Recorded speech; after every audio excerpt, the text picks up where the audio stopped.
good to have you back again for this week's Dairy Cafe. Good morning to my fellow Americans. Good afternoon, or maybe even almost good evening to people on your side of the world, Jasper. Getting dark outside, yeah. Yeah, it's Chicago had snow this week. Oof. Quite a good layer actually. It's gone now because it's back to nice weather and sunny and whatnot. But we had a early winter impulse. Oh wow, I think it's been 10 to 15 degrees here in Celsius. So I think we've seen the opposite of snow. I think people stopped wearing their winter jackets this week and came to the office in t-shirts. So how uh, how we can see opposites in 1 week.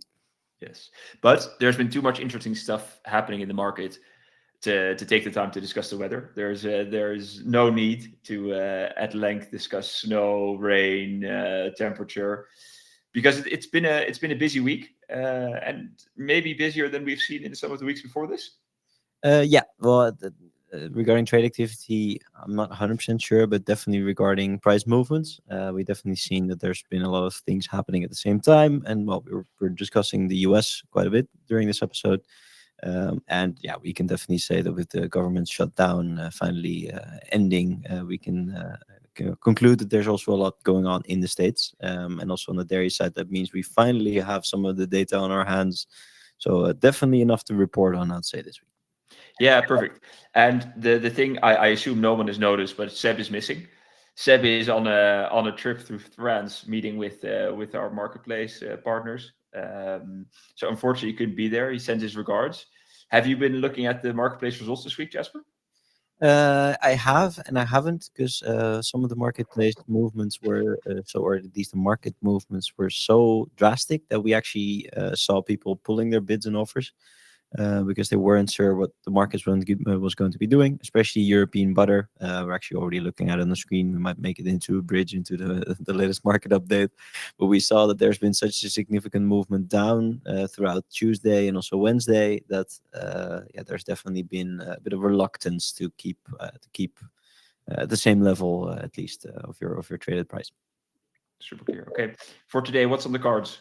What's it going to look like? Yeah, we're starting with a general market update again. I think it's good to comment on some of the things that have changed. Afterwards, some of the US fundamentals. We finally have some data, as I mentioned, mostly regarding milk production. We had a fairly good idea of where it was going to go, and it went above and beyond. So that's definitely interesting to mention. And then we'll talk a bit about the global butter and also global cheese market and how the interaction between Europe and the US is currently taking place. So yeah, slowly moving from a European/global update more towards the US, I would say. Amazing. And if anyone can or wants to ask questions in the chat, they're more than welcome, I assume. Always, it's more than happy to help out. I feel like it's a day where we should challenge Jasper a bit. Okay, starting off with the global market update. I see slightly more red numbers. Oh no, it looks balanced on the screen I see now. But what's happening in the market? Yeah, it's quite evenly spread. What's happening in today's market? I think we zoom in a little bit. 5 years of history is a bit much. If we take the European butter market to start, we saw it drop a little bit further. So prices dropped from 488 to 48, with some spot prices already being mentioned below this level. We saw that a lot of sellers still have product to sell. More on that later, but the sell side of the market still feels heavy. That's also because the cream side of the market has felt a little bit more heavy again. There's a lot of milk, there's a lot of milk fat, a lot of cream, and it's definitely pushing down butter markets. And I won't jump to the conclusion directly, but the fact that the US is still far below the European price level definitely hurts us. And for Oceania, they're in luck that some of the Asian buyers are interested in the Oceanian butter at the moment, but it's definitely not looking good for European butter. Powder has made quite an interesting jump. You would say, okay, why does that all happen all of a sudden? We were very weak on powder. Well, we still are, but I think the overall changes in exchange rate have definitely played a role over the past couple of weeks. If the US dollar gets a bit stronger, the euro gets a bit weaker, that means that some European exporters can suddenly start pushing their volumes to Asia, Middle East, North Africa, even South America or Middle America. while they usually couldn't. So it's definitely for milk powder, even though the market still feels oversupplied, demand's not great. For Europe, it definitely opened up over the past days, and you can see if we go to US dollar in this case for the comparison, prices from the US haven't really moved. The US have improved slightly, but it's definitely the euro price, sorry, European price in dollar that's definitely moved up to this. And this is a pattern we really expect to see, right? If one falls too far below the back, Yeah, demand will shift, and it should at least either pull the others down or get pulled back up. yeah, that's kind of what we're seeing. And well, a couple months back, we really expected that the European price level would pull the others down. I ultimately, looking at the long term, I still think that that will be the case. However, if I will look at the developments over the past couple of weeks, it actually seems to be the opposite. That the European price is being pulled up by the exchange rates, and then that's, yeah, the people we speak to also mentioned that they are quite opportunistic the moment that a buyer for export comes up, and yeah, only wants it because the exchange rate is very favorable for their domestic currency. They just sign right away, just get it over with, get it out of the system, or at least in the books, out of the warehouse, and look at new opportunities the next day again. Clear.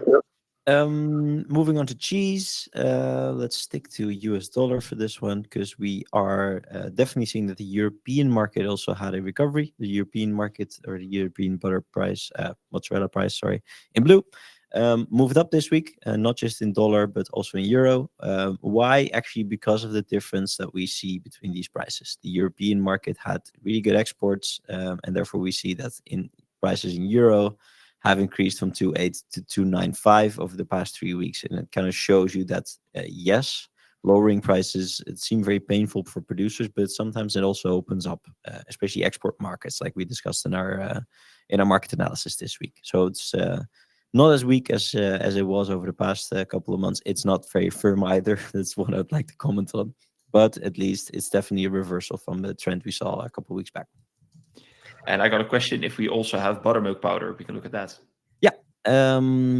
Unfortunately, the movement on buttermilk powder has been very, very boring. It seems a bit stable. It is for the most part. If you look at the 3-year price movements, we know that the high production of butter also leads to a lot of buttermilk powder being available. Therefore, we see that the price level, it remains relatively low, or at least historically low. We can also pull up the average line if you want to, and just look up the entire history. It's, yeah, it's below average. It's almost like the S&P numbers, and yeah, the global demand's also not extreme, so it's really not ready to push out of this lower bandwidth, I would say. But long answer for a very short question: we do have buttermilk powder prices. And cheddar and mature and extra mature cheddar. Yeah. We are definitely also tracking the price movement of mature cheddar, or at least cheddar mild. In the European market, just like the other cheese, has definitely fallen from very high levels to levels closer to 3,000 already. We see that the cheddar market is struggling a bit by competition from the US. So the European market is still slightly higher than the US market, and that makes the European cheese market, at least for cheddar, a bit more heavy than, for example, Gouda or mozzarella. Yeah, so the export part of it is just remaining Yeah. within Europe and the UK instead of going to global markets. Yeah. And this is where I think it's good to start looking into some of the fundamentals that we wanted to comment on today. Because, yeah, I've mentioned the word exports and the need for having export demand already a few times. And this is where we move back to the milk production figures. Milk production doesn't look amazing if you just look at the 2025 year-to-date numbers that we have for August so far. But if you start looking at the latest developments, or more towards the month-on-month change, and we zoom back into Europe, you definitely see, oh, that's one too much. You definitely see that the milk intake in Europe is doing great, and with all all of that additional milk, and we're not talking about a couple hundred tons more, we're talking about 6.5% more year on year. We're talking about 4.9% more year on year, 2.11 in the biggest dairy producing country in Europe. 4% in France, and the second biggest dairy producing country.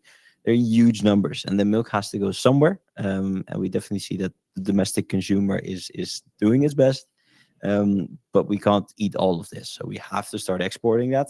And yeah, we haven't been able to do so because our prices were far higher than, for example, the US, but now it's different. This is always Um, your favorite presentation starter, eh? yeah, This image going to the supply and demand map, just looking at the larger picture, yeah, and then continuing on, I think, usually to production volumes to zoom in on certain countries. yeah.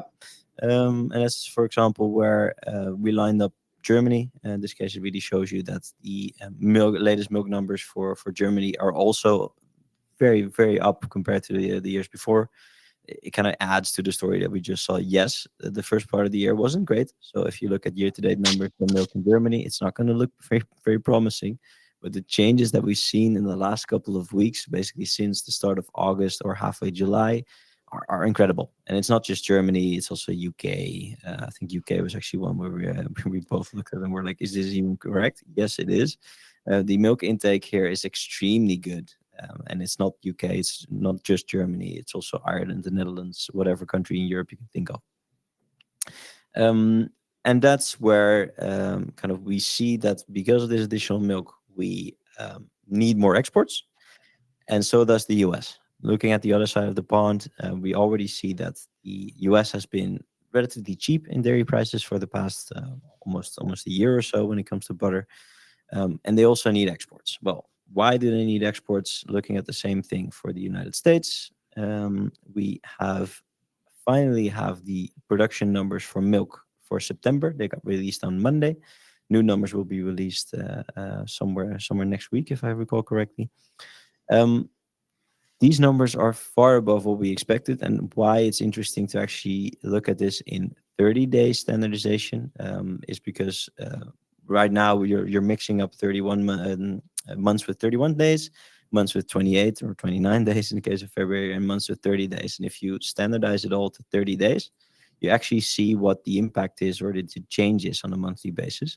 And if But we this look, looks like a new button to me, Jasper. What's this? it is. It's something I've been asking or haunting our product managers for, to be able to actually compare months to each other. So if you compare August to September, usually you would get a very unequal or unfair comparison because August simply has a day more. So yes, the absolute volume in August will always be higher than it is in September because it has more days. But if you standardize it to the same number of days, you're really able to compare how this market has been developing, not just on a year-over-year basis. Year on year, you usually have the same number of days, but in the month on month basis as well. And with September being this much up compared to August, it really shows a lot better in standardized. Yeah, and even year on year, we're comparing to a leap year in 24, of course. So Yep. February there with a few extra days is interesting. I think this is a great addition to it, but I think the effect that we're seeing, it's crazy. It feels like we're finding like afterburner after afterburner, and we're almost on peak flush levels Yeah. again in September. Yeah, I think that's definitely you're absolutely correct, and it's we knew that this would be good, but we didn't anticipate that the milk production numbers would be roughly 4% higher than last year.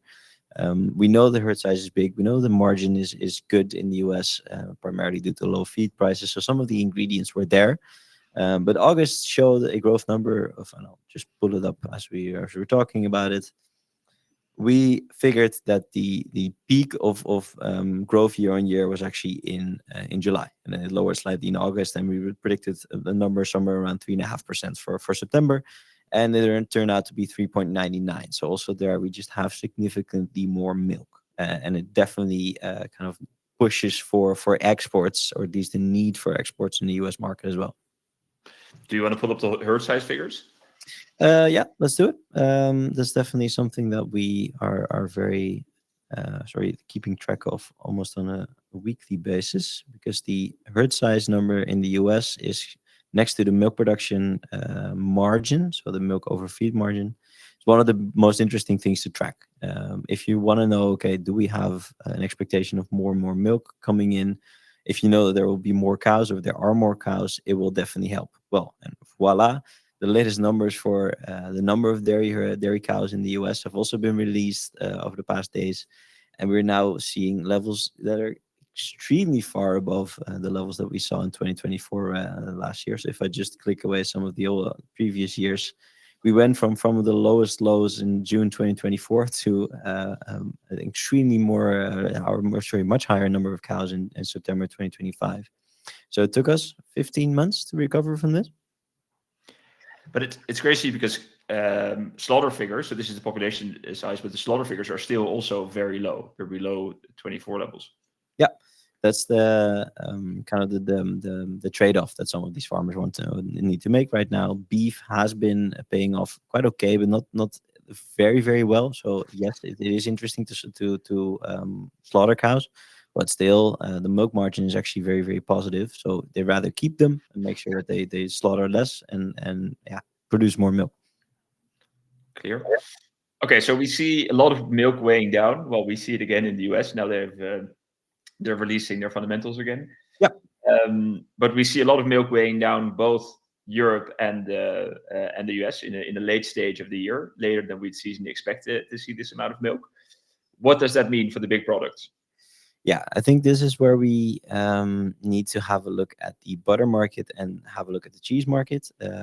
Well, powders, as we already mentioned, they're kind of very much in line all year long. But if we take, and I'm quickly going into the butter market first, if we take the butter market as an example, we're looking at the European price in yellow and the US price in blue. You can see that there's a very sharp discount of, what is it, two and a bit thousand dollars per ton for US butter. So the export markets really still favor US butter, and European butter is rarely being exported.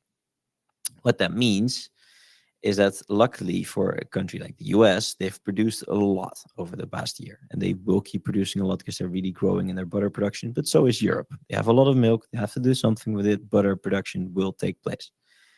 Exports from the US regarding butter have been extremely good. Yes, we do expect that after the government shutdown is over, we will get the latest numbers for August and also September real soon. But it does show you that we went from 17,500 tons to 39,500 tons in January and to the July.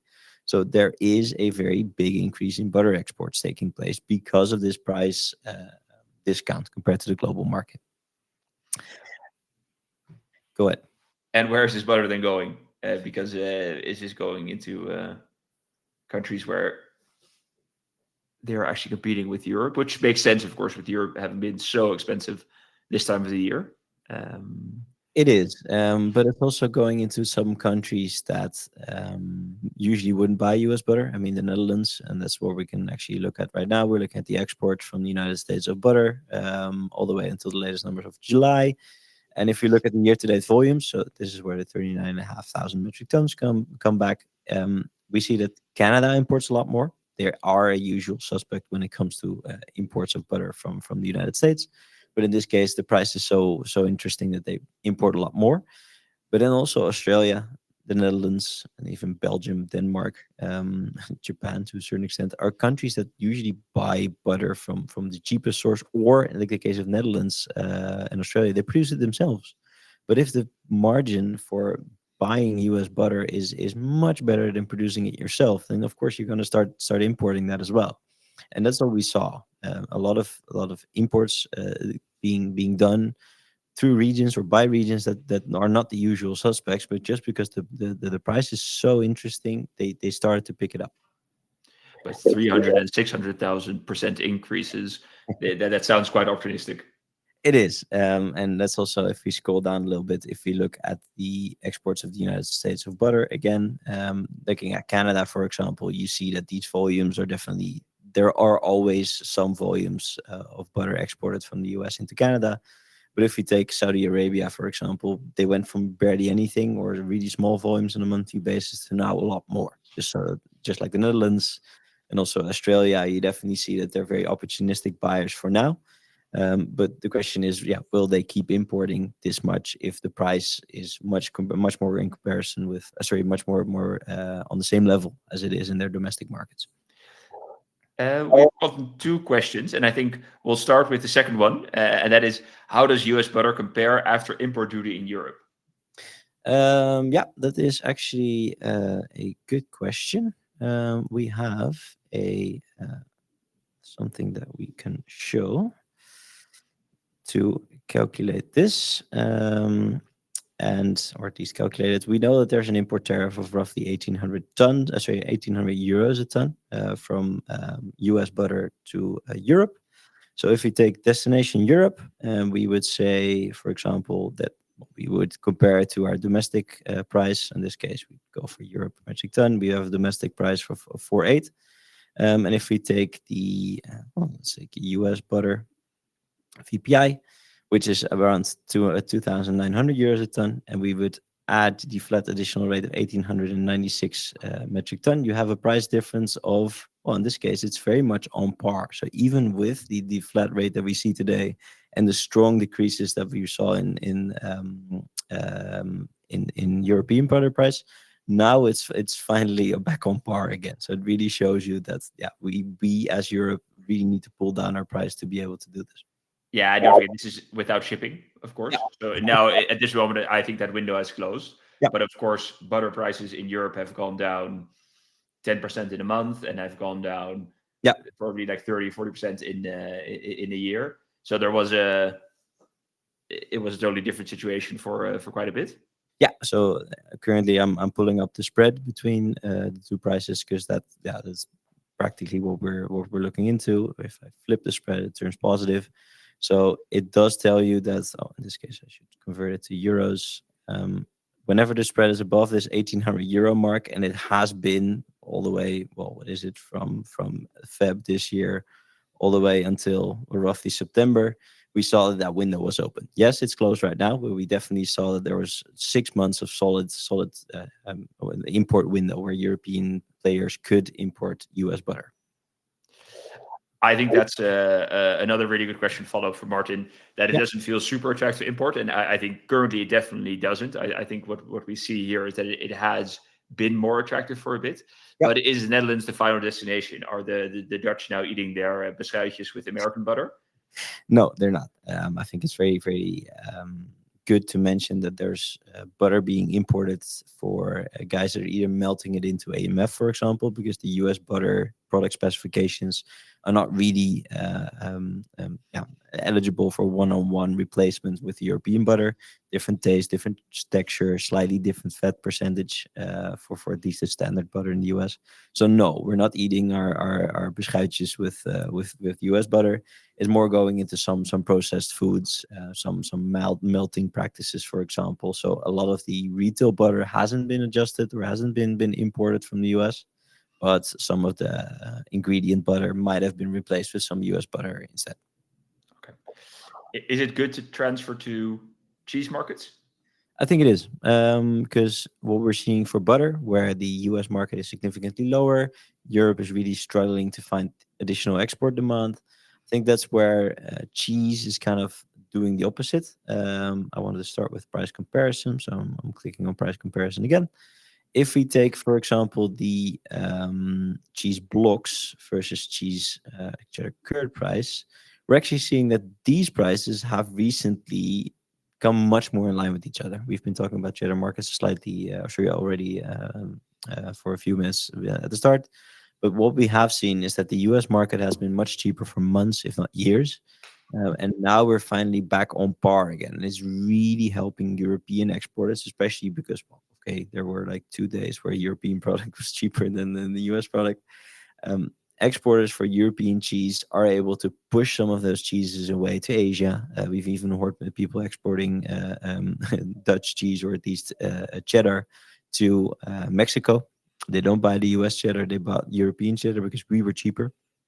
So it's really interesting to see that when these markets are trading much closer together, that European exports open up these markets. And taking, I think if we go and look at mozzarella, for example, that was one of the reasons, and we'll pull up US and EU, the mozzarella market being very, very, a lot cheaper in Europe was actually the reason why it was able to bounce up, because this price at 2.8 opened up so many export destinations that this has definitely been wiping or cleaning the market of all of these excess volumes, and it kind of enabled the spot market to creep up and move actually back up to close to 3,000 euros a ton already.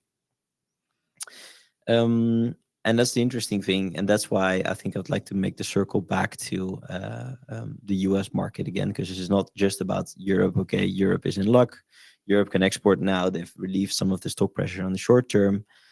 That short-term pressure will now go back to the United States, because I'll actually look up the production numbers at the same time. We know that the US cheese in the United States, these volumes will be updated, as I mentioned, next week.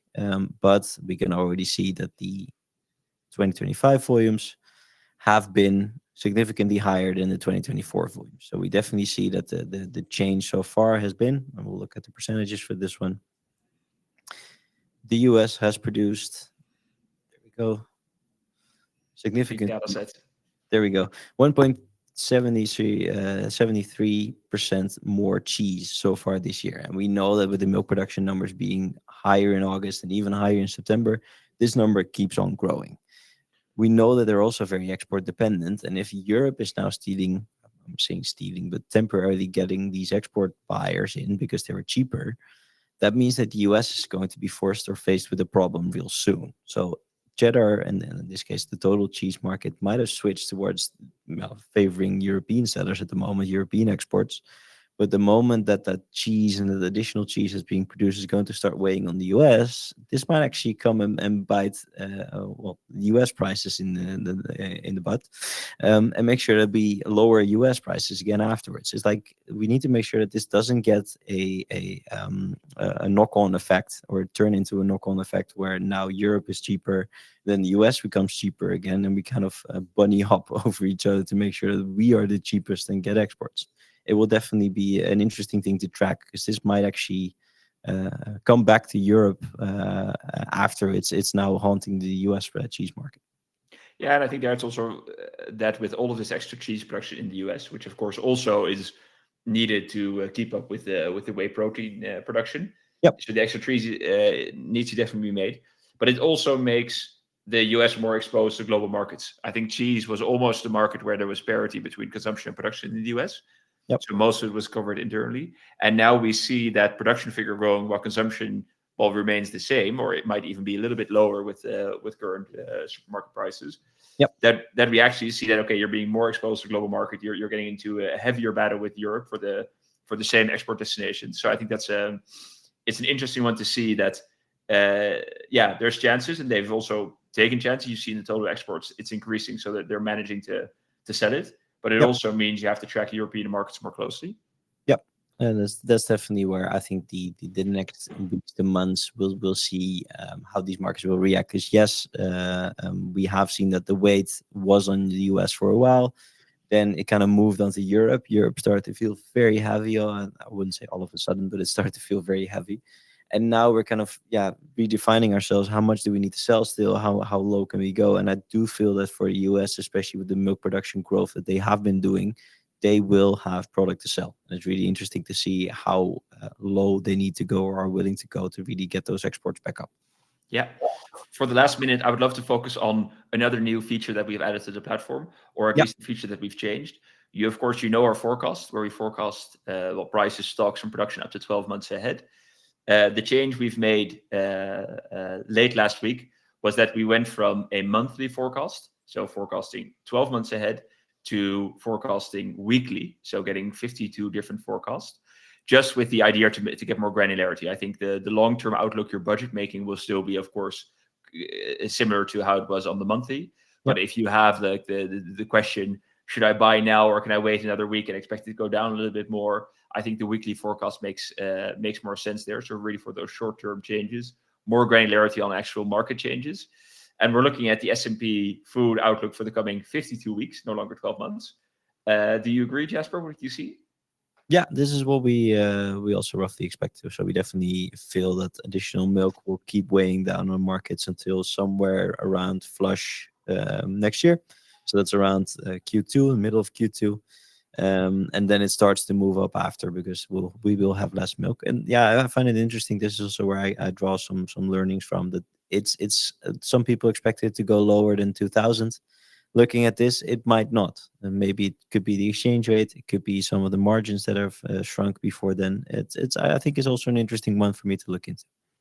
Good, good, good that it's the forecast is also helping you in forming your outlook.